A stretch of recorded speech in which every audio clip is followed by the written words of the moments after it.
Welcome to the SJ Childs Show, where a little bit of knowledge can turn fear into understanding. Enjoy the show.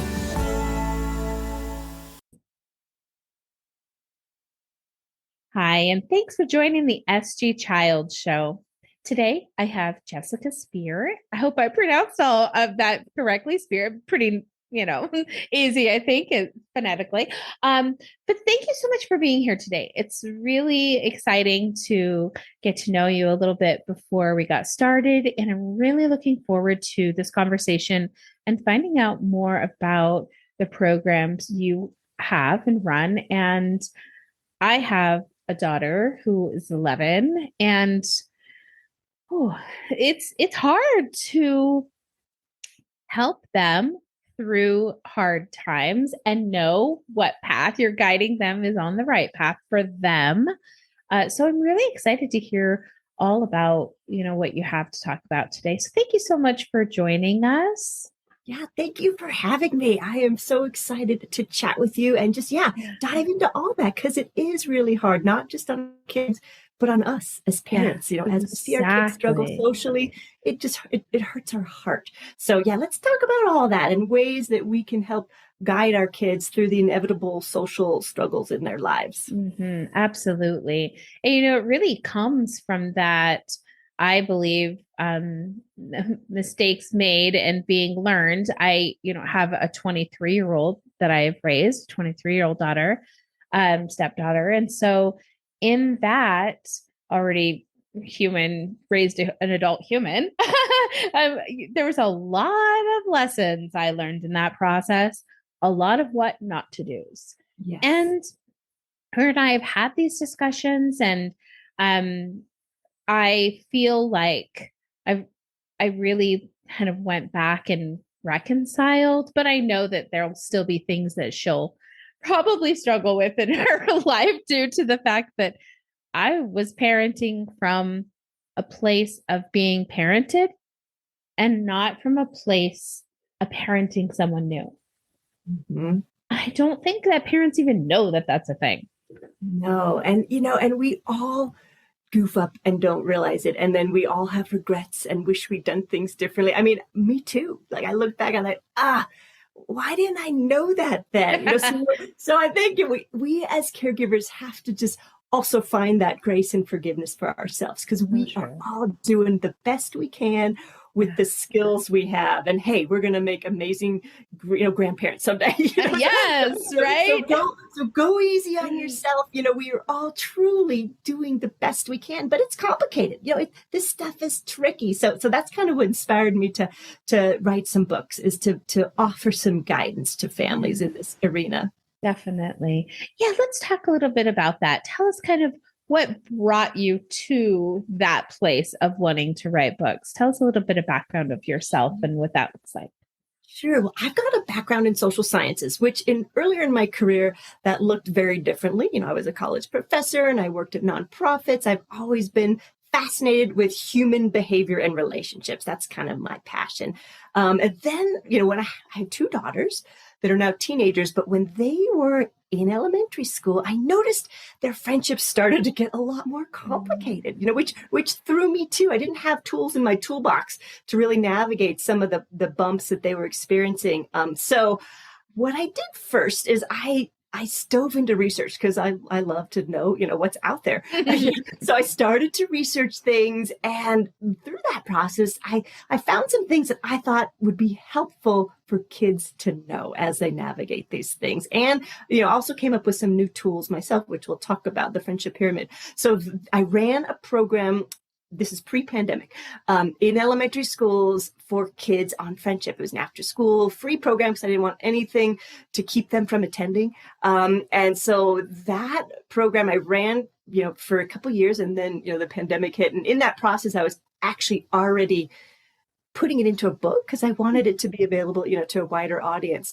And interestingly, that program mostly served girls. And And I feel like, that's on me. I don't feel like there's boys didn't need this program. It's just for where I was, for some reason, I was having a hard time getting boys involved in that. However, their parents were begging, and so were the school counselors. But I had a hard time getting them involved. So the first book I wrote actually is geared towards girls, because I found some very specific, consistent stories happening to girls in this upper elementary, early middle school age. So it's called BFF, or NRF, Not Really Friends, A Girl's Guide to Happy Friendship. So that was my first book.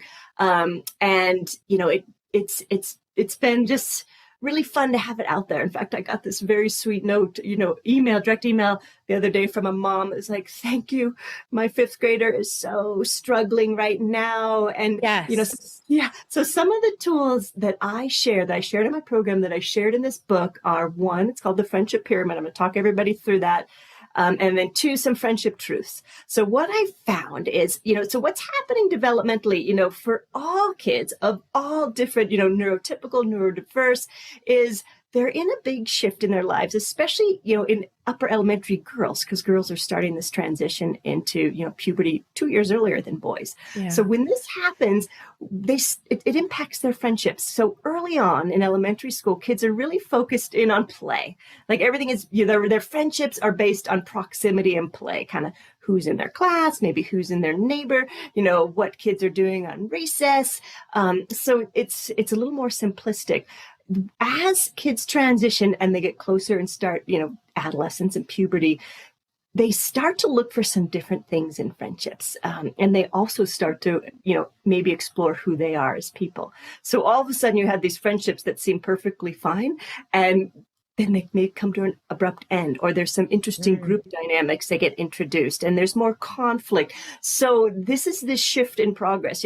Some kids are still in that play phase. Other kids have moved on, and now they're way into crushes, or they're way into social media. So there's this dynamic going on. At the same time, the weight of their peers is starting to become heavier. So they're pulling away from us as parents a little bit as they individuate. So what happens in their peer group really matters, and they feel that so deeply. So all this is happening at once. So it makes sense that things get tricky. So one of the friendship truths that I found resonated with kids is friendships have different phases and change over time. So just that simple truth is like, oh, it's not me. So we can help our kids know that, and we can share experiences from our life where, sometimes friendships have a season. It's perfect for, this school year or this summer or this, whatever. And then sometimes there's shifts and that friendship changes. Now that doesn't make it any easier. It's always hard when relationships that we really value change. That hurts, so just knowing that there's nothing wrong with them. Yes. That this is the nature of friendships and relationships. So that one was really helpful for kids to learn that. Yeah, absolutely. It is so tricky because they, like you said, are all so individual, and they're all going at their own paces. And for us particularly, our daughter is really emotionally intelligent. She always has been. So right off the bat, it was, hyperlexic learning, fact finding, sharing things. And now we find that in her peer group, I mean, not to, belittle any other child that she is around, but I feel like she has quite maybe a 2-year emotional age gap between the two of them. And it's so hard to find, she's 11, so 13-year-olds don't want to hang out with 11-year-olds, and this is the same as she doesn't she doesn't vibe with the current group of school children, and that's hard too.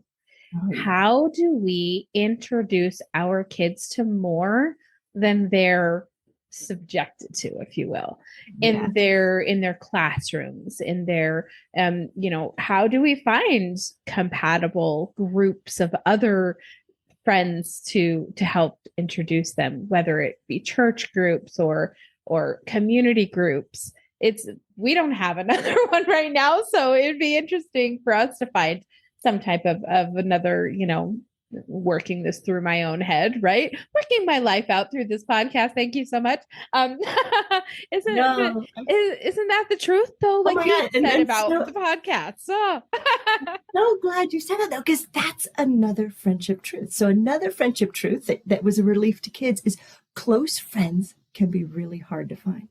I found that with both of my girls who are super bright and also really sensitive. So sometimes, they would, the lunch table conversation just wouldn't feel like a fit for them.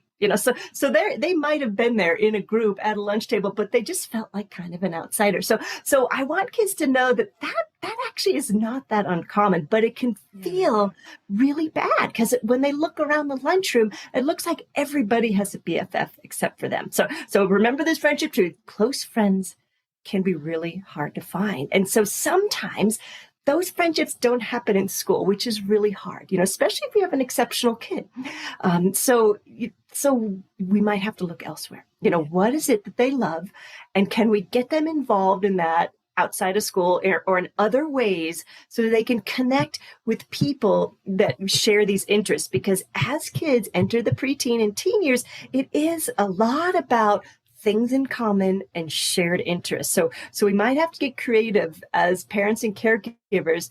How can we connect them? And this is one plus side of, technology, is sometimes we can connect them, online groups, or just someplace where they feel seen as and accepted for who they are. But yeah, it hurts our heart as moms to see our kids not feel like they have, a person who's their go-to friend. But it's not that uncommon, but we can help, we can help try to make those connections for them. Absolutely. Let's talk about maybe a child who, well, for mine, is very literal. And so sometimes she says things very literal to her friends, and they are very sensitive. And then there's been relationships ended that way very quickly. And that's really hard to help explain. It's almost like trial by fire, right? They have to learn and kind of gauge their own route and maybe skill set and how they're going to approach conversations in the future with their friends. And it's hard because I see how much that means that she has to hold back or has to not be her true self almost, and I think that it was so interesting when she was really little. I said to myself, okay, I was an only child growing up, divorced parents. I moved around a lot. Didn't have a lot of sense of self. I had a very scattered sense of self. And I didn't want that for her. I wanted her to be in, at my age and just like have known herself this whole time, not questioned it. How do I start? What do I do? So when she was a toddler, when grandmas or who do you love the most? You love grandma the most, blah, blah, blah. I always told her, you say, I love myself the most. I come first. I love myself the most. And I see what it's done for her. I see like this personal power that she has and this presence that she has. I'm concerned that it possibly has bled into the maybe overconfidence. I don't know if that's real or if that's just my take on it. But how do we keep a balance between those, like really making our kids feel like they're number one, but being empathetic? Yeah. Oh my gosh, this is such a good question. When it gets back to how everybody is developing at such a different pace. Yeah. So what I like to talk about it with kids and what I did with my groups is talk about it as skills, and actually have a quiz in my first book that's how are my friendship skills, because and it's the longest chapter of the book, because if we think about all the skills, and this I don't even have all of them in there, but the big ones that go into friendship, it's a lot. So we're talking about speaking up, but speaking up in ways that connect and don't hurt people. We're talking about managing our own jealousy. We're talking about being a good listener, all these things that, we as adults, if I give this test to adults, we all are like, oh yeah, this one I'm still working on. Yeah. So it's a complex set of skills that all these kids are good at different ones and have some room to grow in other ones. And they all impact their relationships, in some way. Yeah. So, by framing it as skills and that they're okay, they are absolutely okay as they are. And everybody's learning these skills, but you're just helping them bring awareness to some of those things that will help support their friendships and which things might be, hurting their friendships in the most non-shaming way possible. Yeah. So I like to just make sure that they, we can point out, I can share with my kids what I'm still working on this one. This one's really hard for me. So I really have to try to practice this and I mess up, so that's another friendship truth is mistakes are common, especially, as they're kids and teens, mistakes happen all the time because let's face it, kids are facing more complex social stuff for the very first time. So how many of us, the first time we're facing a really complex group dynamic, maybe it's, some gossip is spreading or, how many of us know how to deal with that right out of the gate? It takes a lot of practice and sometimes messing up and maybe some learning and role playing with our family to some point to know how to do that well, but nobody does it well right out of the gate. Yeah. So giving them the grace, but if there is a way, if we do see something that is definitely hurting, just in the most non-shaming, gentle, loving way, helping. But over time, they're going to get that. They're going to get that. So you could just keep loving them and accepting them exactly. So that is always an option because they're going to learn. They're just going to learn it at their own pace and in their own time. Yeah. And that's so important too, that we understand and give them that time and that space. And I think with our son, who's the middle child, he kind of does his own thing. He's definitely, there's a huge difference when it comes to raising a daughter and raising a son, right? There's such a huge difference. And he doesn't go to school. And so we don't have those challenges to have to worry about. He does homeschool. Well, he's already phased out of high school, bless his heart. But we do other things, at home.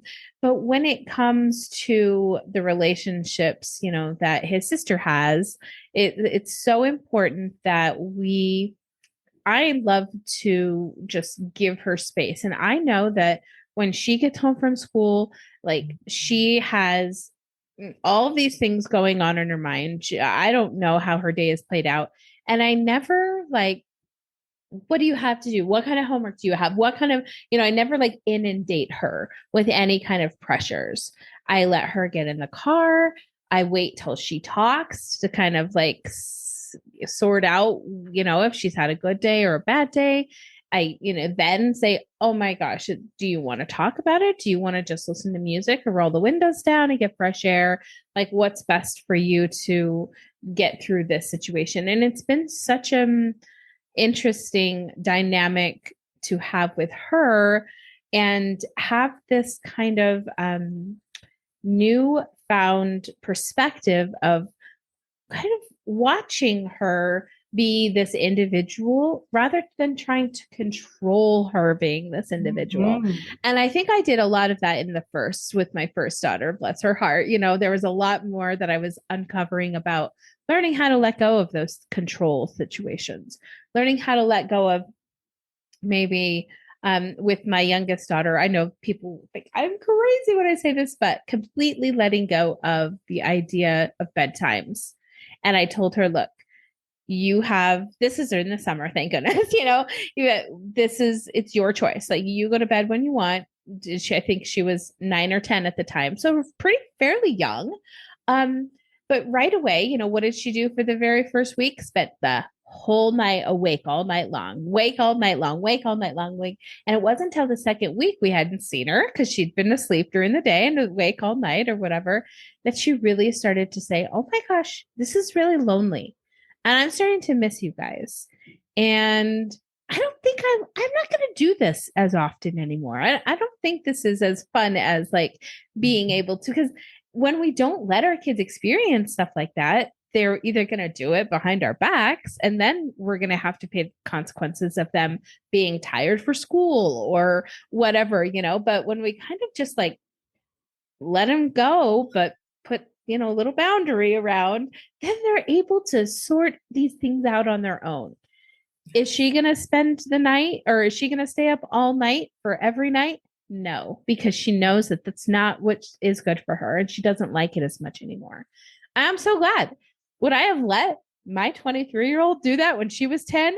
No way. And it's just this like, oh my gosh, like you said, we have to let go of some of that regret or things, but letting go of some of the ideas that we have of control has made the most difference in the family dynamics. There's never any fighting or arguing or dismay about those types of topics, because you can basically live here on your own with us watching over you in a safe manner and be able to explore things.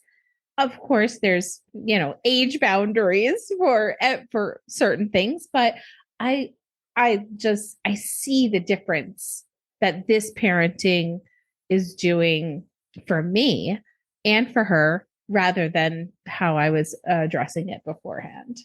Yeah, I love that. And what I love about that, especially your approach with the social stuff, is that, when we as parents stay really grounded, we're in a better place for our kids. They know that we're a safe place for them to vent or share or get it off their back, and we aren't going to go off on our own emotional roller coaster or jump in with some really inappropriate advice. Because, often this social stuff is much more complicated than we understand. So if we jump in there and try to fix, we actually don't really totally get it. We're seeing one perspective here. And it might not be helpful, so by taking over and fixing. So I love that. Just letting her come home, share, you're creating just a safe space where she can just come and be. And that's what we want, right? We want our kids to come home and feel like, whew, that was a tough day, but I did it. I made it, and that's one of my favorite statements to my girls. And I feel like, it's the most appropriate thing for me to say is mostly like, oh, that sounds really hard.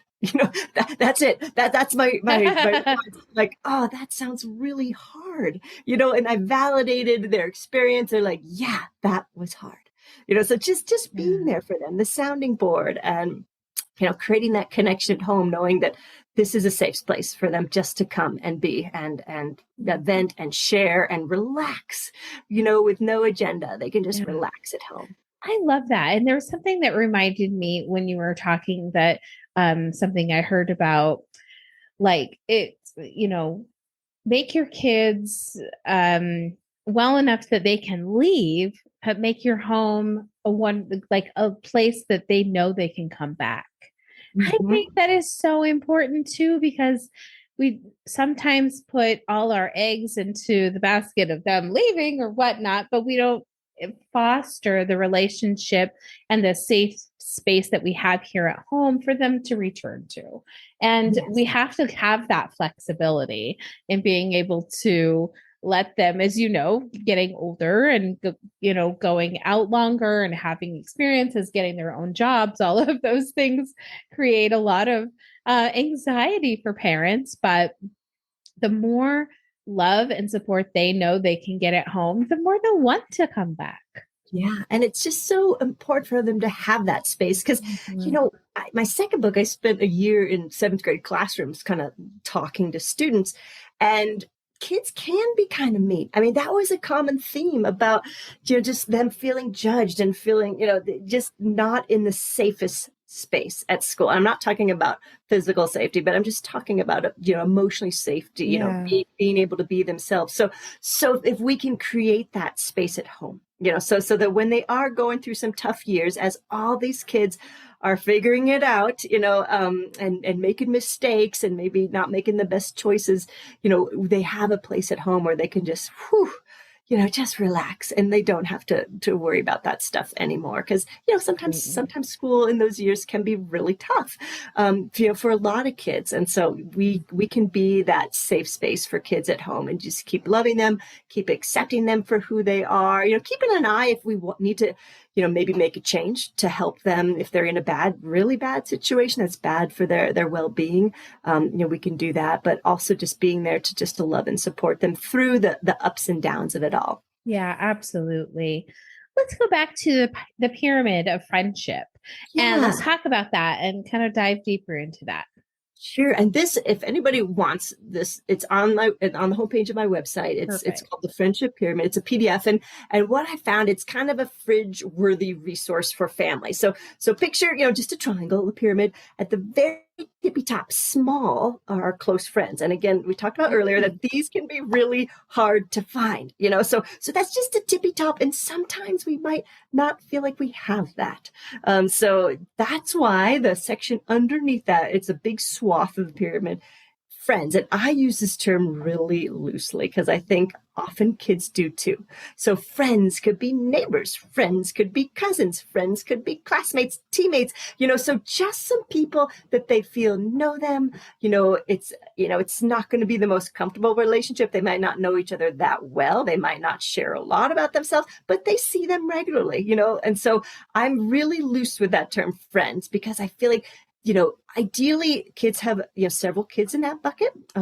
And those might at some point grow into something closer, maybe, so just keeping that really open. And then underneath that, the biggest part of the pyramid are acquaintances. So all those people out there that we don't know yet that could become friends and maybe close friends. So staying open to that. There's a lot of people out there that we haven't met yet. But one of the, the things that kids really liked about the pyramid is running up and down the side is that change. So we might have a close friend actually go back to an acquaintance, and no, that doesn't feel great. It feels really awkward, but it's not uncommon. But we might have an acquaintance that at some point goes up to a friend or even a close friend.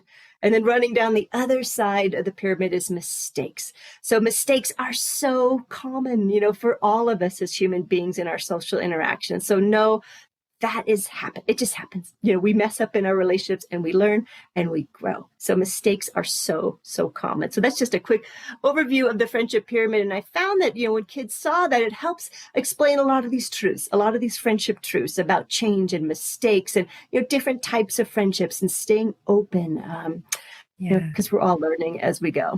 Absolutely. Isn't that the truth? And even as adults, like you said, and it's so nice that we can be examples to our kids and share with them, hey, this, relationship, like you said, I made this mistake, or, I missed this person because this and that went wrong. I wish I would have done it this way. Like there's things that we can share with our kids and help them and show them that we're real too, and that we aren't so different than them as they think so. But as that is so interesting. Tell us of the other book. You said you had the second book. What's the title of that one? That book is called Middle School Safety Goggles Advised. And what I wanted to do in that book, and that is like, gender neutral, in fact, it's got a lot of choose your own ending stories where the reader's the protagonist, like you are whatever in middle school. So I wanted to write a book that really talks about what students told me were the top 10 hardest things about middle school. I want to talk about all these, unpack them. And interestingly, what I've heard, this book just came out last summer, what I've heard from some librarians at neurodiverse schools is this really breaks down behaviors in a way that actually is really supportive to neurodiverse kids that they might not understand, like, why are kids gossiping? What's behind that? What is behind, the need to form cliques and groups. And so I throw in the social behavior, but I match that with a lot of like stories that I heard from kids, especially the choose your own ending stories, because once again, the social dynamic gets a little more complicated in middle school and kids don't have experience navigating this. So the choose your own ending approach gives them a chance to think, how might I actually respond to that? What might I do in that situation? And so that was super fun to write, to think about, here's a tough situation. Would you do A? Would you do B? But I always left an option D is they can write their own, because there's so many ways we can deal with situations. And sometimes, some of the options I put in the book are not going to fit for some kids, so I wanted to give them the space to, how might you deal with that situation? How might you, handle that? So leaving that open so the reader can think through, what might I do if, I'm in this friend group, but I don't feel like I actually fit at all. And what are my choices there? So I play those out through some stories and, gives kids a chance to think that through. Yeah, I love that. I don't know why I was thinking this in there, but do you guys are there any like sitcoms that you find they tell a good story of how kids make friends? Does that make sense? We've been watching The Middle a lot, which is one we watched with our oldest, and now we're watching with our youngest daughter, and she just loves it. And it's funny when we think about some of the comparisons or whatever, like obviously families are so very different. And I think sometimes my husband and I watching will go, oh, well, we don't eat enough family dinners at the table, or we don't. And we start to judge ourselves based on what these families are doing on TV, right? How do kids get the sense of what types of friends they should make, watching those types of shows and things like that? Random question. I know. I don't know. Well, I love that you are using, some shows and media, because sometimes if kids are really different, they feel like, from a lot of their peers, they can find shows where like, oh, those are my people. Like, I'm just like them. So I love if you can find it, if your child or teen is having a hard time finding their people in their school environment, ask around, is there a show where they can actually see themselves, or a book? Books also can really connect kids so they don't feel like, I'm really different. I think, and since I'm an author, I do think there's so many books now, fiction books, where they're doing a much better job of having a protagonist that has maybe OCD or ADD or on the spectrum. And so there's some awesome resources out there. So yeah, that was a little tangent for you. I love it. Me too. I don't know where it came from, right? I was just thinking that. But thinking about how you were wondering about how to make friends.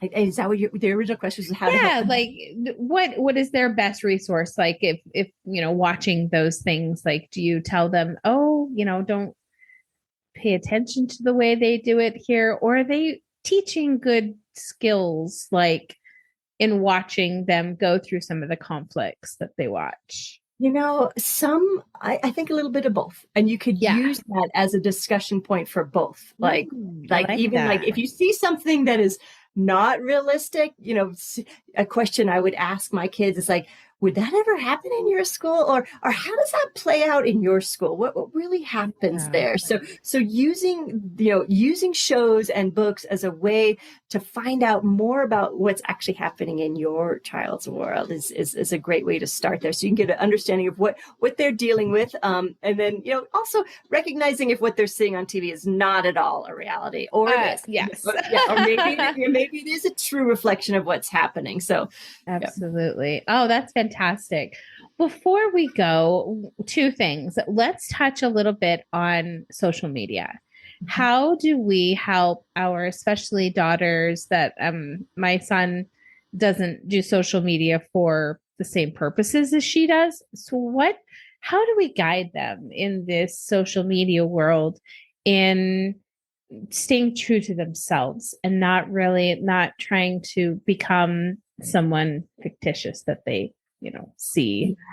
Yeah. And this is a tough one, especially for this generation, because I feel like the train left the station without the guardrails for preteens and teens. And so, in fact, I have a third book coming out next summer that's called The Phone Book, because it was during the pandemic and I was watching kids all get sucked into devices. And I don't know if you ever watched this movie, The Social Dilemma. Have you heard of the Social Dilemma documentary? I think so. Yeah. And I saw that and it was so mind-blowing to me. And I felt like, I really would love kids to know some of this information. So this is what I share in that book, but this is what parents can share with their their kids as they're getting on social media. One, social media, it's kind of an experiment. We don't fully understand the impacts of kids, but we are seeing some studies coming out that this can be really detrimental, especially to girls in these early years, because they're being flooded with so many images that are not real, that, when their brain is not fully formed, it's hard for them to filter out and see that this is actually not that real, and they're also seeing, things they aren't invited to. So they're seeing a lot of tough stuff. So what I like to talk to kids about is knowing that, social media actually wasn't designed for their age group. It has totally been adopted by their age group, but it's not actually designed for the safety and well-being of kids at this stage. I'm hoping we can get there. There's actually some really great bills that have been introduced for years, but they can't get through Congress yet. There's some really strong lobbying efforts, but for those that are into this, you can watch some amazing testimony that's happening, in U.S. Congress, trying to put some more protections for kids. Yeah. So it helps kids to know that what's really driving social media is advertising money. So they want to keep you on your screen as long as possible.